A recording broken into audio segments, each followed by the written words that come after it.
নমস্কার বন্ধুরা, SMB house কিচেনে সকলকে স্বাগত। আজকে তোমাদের সঙ্গে একটা অন্যরকম রেসিপি শেয়ার করব। এই রেসিপিটা আমি নিজেও আগে কখনো রান্না করিনি আর খাইও নি। তো আজকে প্রথম বাড়িতে নিয়ে আসলাম বাজার থেকে। তো দেখতে দেখো শশার মতো, একেবারে ছোট শশার মতো। এটা হলো কুঁদরি ফল। হয়তো তোমরা সবাই চেনো, অন্য অন্য নামে ডাকো, আমিও চিনতাম, কিন্তু আজকে ফার্স্ট টাইম রান্না করে খাবো। দেখো বন্ধুরা, কুঁদরি ফল এরকম দেখতে হয়।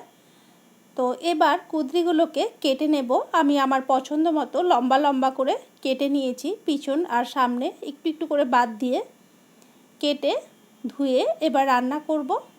তাহলে এবার রান্নাটা শুরু করা যাক। প্রথমে গ্যাস অন করে কড়াই বসিয়ে দিলাম, তারপর সর্ষের তেল দিয়ে দিলাম 1 টেবিল স্পুন। তেল গরম হয়ে যাওয়ার পর হাফ টিস্পুন কালো জিরে ফোড়ন দিয়ে দিলাম। ফোড়ন হয়ে গেছে, 20-25 সেকেন্ড মতো নেড়ে নিয়ে দিয়ে দিচ্ছি কেটে ধুয়ে রাখা কুঁদরি ফল। এবার কুঁদরিগুলোকে নাড়াচাড়া করে ভেজে নিতে হবে।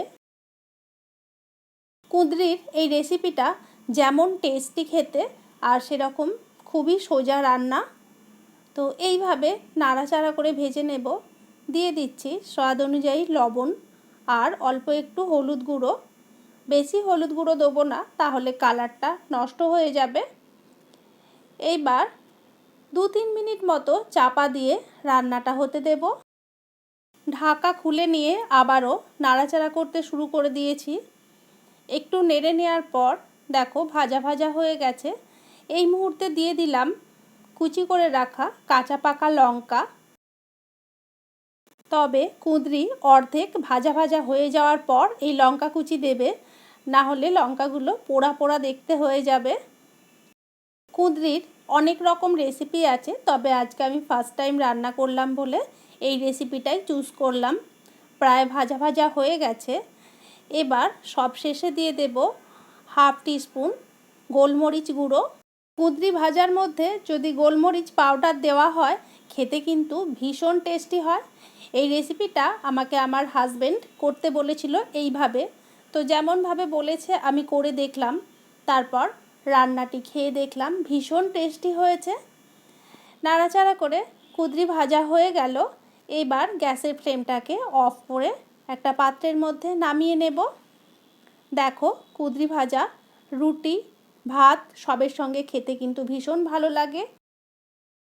আজকে আমি কুঁদরি ভাজা দিয়ে ডাল মেখে প্রথম ভাত খেলাম, খেতে বেশ ভালো লেগেছে। বন্ধুরা যারা এখনও খাওনি, তোমরা ট্রাই করে দেখতে পারো এইভাবে। আশা করছি তোমাদেরও বেশ ভালো লাগবে।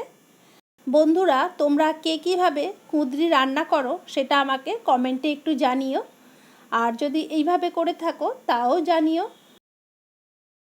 আর ভিডিওটি যদি ভালো লেগে থাকে তাহলে একটা লাইক কমেন্ট শেয়ার করে দিয়ে চ্যানেলটিকে সাবস্ক্রাইব করে দিও। রান্নাটি দেখার জন্য ধন্যবাদ বন্ধুরা। অবশ্যই তোমরা এইভাবে আমাকে পাশে থেকে সাপোর্ট করো। তাহলে আজকের মতো এই পর্যন্ত।